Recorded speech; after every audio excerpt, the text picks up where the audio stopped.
Hello friends, welcome to gardening with Ayan. আজকে চলে এসেছি আবার একটা নতুন ভিডিও নিয়ে। বন্ধুরা, তোমরা ভিডিও থাম্বনেল দেখে অলরেডি বুঝতে পেরে গেছো আজকের ভিডিওটা কী নিয়ে। হ্যাঁ, আজকে আমরা এমন একটা জিনিস নিয়ে ভিডিও করতে চলেছি, এমন একটা গাছ নিয়ে ভিডিও করতে চলেছি যেটা কম বেশি আমাদের সবার কাছে আছে। সবার প্রত্যেকে ছাদ বাগান হোক কিংবা উদ্যানে হোক কিংবা বাড়ির সামনের কোনো একটু খোলা জায়গায় হোক, সব জায়গাতে এই গাছটা বিদ্যমান। বাংলার সমস্ত বাগানপ্রেমী মানুষদের খুবই কমন এবং খুবই প্রিয় একটা গাছ, বেলি ফুলের গাছ। এই বেলি ফুলের গাছ কিংবা যদি কারো জুঁই ফুলের গাছ থাকে, তাদের অনেকের একটা অভিযোগ থাকে যে এই বেলি ফুল বা জুঁই ফুল গাছ বড় হচ্ছে কিন্তু ফুল আসছে না। তো আমি প্রথমে আমার গাছটার ভিডিওটা একটা ছোট্ট করে একটা ক্লিপিংস দেখাই, তারপর আমরা আলোচনা করব যে এই বেলি ফুল বা জুঁই ফুলে কিভাবে প্রচুর পরিমাণে কুঁড়ি আনতে হয় এবং কিভাবে ফুল ফোটাতে হয়। তো চলো বন্ধুরা, ভিডিওটা শুরু করা যাক। আর ভিডিওটা যদি ভালো লেগে থাকে তাহলে লাইক, কমেন্ট, শেয়ার এবং সাবস্ক্রাইব করতে ভুলো না। বন্ধুরা, প্রথমে আমি গাছটা দেখাই কিসে বসানো আছে। একটা ফলের ক্রেটে বসানো আছে। এই গাছটা বয়স হচ্ছে 2 বছর। এই গাছটা খুব সহজেই কিন্তু 12 ইঞ্চি কিংবা 10 ইঞ্চির টবে খুব সহজে বসানো যায়। আমি জাস্ট দেখাই কীরকম হারে গাছটায় ফুল এসেছে। কিছু ফুল অবশ্যই শুকিয়ে গেছে, এই যে শুকনো ফুল দেখতে পাচ্ছ। এই ফুলগুলো যদি আমরা প্রথমেই ফেলে দিই তাহলে কিন্তু নতুন কুঁড়ি দিয়ে তাড়াতাড়ি খুব সহজে ফুল আসবে। তো গোটা গাছটা ভরে তোমরা যেমনটা দেখতে পাচ্ছ ফুল কিন্তু ফুটে রয়েছে। সমগ্র গাছটা জুড়ে ফুল ফুটে রয়েছে। কিছু ফুটে গেছে, কিছু কুঁড়ি আসছে, কিছু নতুন কুঁড়ি আসছে এবং সমস্ত ফুল কিন্তু তো মানে এটার বলতে গেলে প্রায় ফুল ব্লুমিংয়ে রয়েছে। তো এই হচ্ছে গাছটার বর্তমান অবস্থা। তো খুব সাধারণ তোমরা মাটিটা কিংবা পাত্রটার অবস্থা দেখলে বুঝতে পারবে এই গাছটা প্রায় কোনো যত্ন পায় না। যেখানেই তাকানো যাচ্ছে সেখানেই ফুল ফুটে রয়েছে। এবং সত্যি কথা বলতে এই যে গাছটা, এটার তো গন্ধটা জাস্ট প্রকাশ করা যায় না। সন্ধেবেলা হলেই গোটা এই আঙিনা চত্বরটা গন্ধে গন্ধে কিন্তু এই বেলফুলের গন্ধে মেতে ওঠে। তো চলো আমরা কী দিয়ে এর গোড়ায় এবং কিভাবে এই গাছকে পরিচর্যা করলে ফুল পাওয়া যায় সেটা বিস্তারিত জেনে নিই। বন্ধুরা, এই বেলফুলের গাছে ফুল পেতে 3টে পয়েন্ট মাথায় রাখতে হবে। এই 3টে পয়েন্ট মাথায় রাখলেই গাছে কিন্তু ভরে ভরে ফুল আসবে। প্রথমত হচ্ছে পুরনো ডাল ছাঁটাই। যে ডালটায় ফুল একবার হয়ে গেছে সেই ডালটা কিন্তু ছেঁটে দিতে হবে। এই যে ছেঁটে দিলাম, এখান থেকে গাছ করা যাবে, সেই প্রসঙ্গে পরে আসছি। এই যে গোড়া আছে, এখান থেকে কিন্তু আবার যে নতুন ডাল আসবে সেই ডালে কিন্তু আবার ফুল আসবে। তো পুরনো ডালগুলোকে এইভাবে ছেঁটে ফেলে দিতে হবে। আমি গাছটাকে অলরেডি আগে ছেঁটেছিলাম, ছাঁটার খুব একটা বেশি কিছু নেই, তাও যতটুকু আছে আমি দেখাচ্ছি ছেঁটে। এইভাবে কিন্তু গাছটাকে আমরা যত ছাঁটাই বা প্রুনিং করতে পারবো তত সুন্দর কিন্তু আমরা গাছে ফুল পাবো।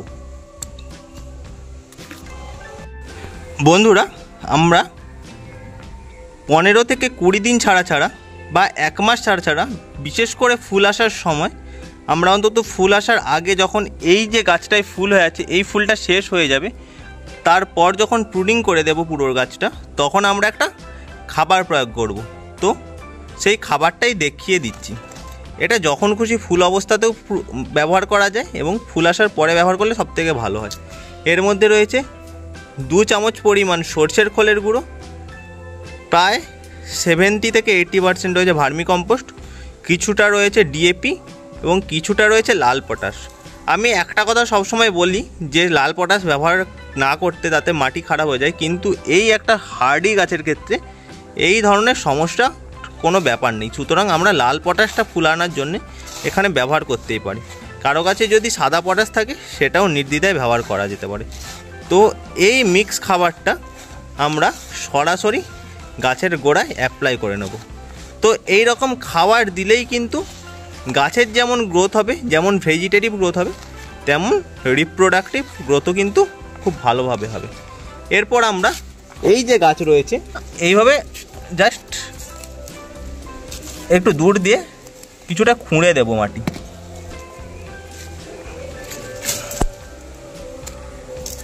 কিছুটা মাটি খুঁড়ে দেবো। এর মধ্যে পিঁপড়েও হয়ে গেছে দেখতে পাচ্ছি। একদমই যত্ন হয় না, শুধু খাবারটুকু আমি দিই মাঝে মধ্যে, তো তাতেই কিন্তু এরকম ফুল পাওয়া যায়। এছাড়াও তোমাদের যে সমস্ত সবজির খোসা বা কিচেন ওয়েস্ট, সেগুলো কিন্তু এতে সরাসরি এর গোড়ায় দিতে পারো, কোনো অসুবিধা নেই, কারণ এটা শেকড় পচে মারা যাওয়ার কোনো সম্ভাবনাই থাকে না। তো এটা সরাসরি বা চায়ের পাতা যদি থাকে সেগুলো কিন্তু গোড়ায় অ্যাপ্লাই করা যেতে পারে। তোমরা যদি সেটাকে একটু পচিয়ে ডিকম্পোজ করে নাও তাহলেও কিন্তু খুব ভালো হয়। এইভাবে আমরা জাস্ট একটা নিড়ানি দিয়ে একটু মাটিটাকে একটু খুঁড়ে দিয়ে তারপর আমরা এই মিক্স যে সারটা বানালাম সেটা আমরা প্রয়োগ করে দেব। এই হচ্ছে 2 নম্বর পয়েন্ট। তাহলে কি হলো, প্রথমে আমরা যে সমস্ত ডালে ফুল হয়ে গেছে এবং ডালগুলো খুব লম্বা হয়ে যাচ্ছে সেই ডালগুলোকে আমরা ছেঁটে দেব। দ্বিতীয়ত একটা সুষম খাবার প্রয়োগ করব এবং তৃতীয় যে পয়েন্টটা সেটা সবথেকে গুরুত্বপূর্ণ পয়েন্ট, কারণ সেটা হচ্ছে এই গাছটা যদি পর্যাপ্ত পরিমাণে রোদ না পায় সেক্ষেত্রে কিন্তু ফটোসিনথেসিসটা হবে না, এবং যত রোদ পাবে, এটা যেহেতু গ্রীষ্মের গাছ, তত ভালো ফুল হবে।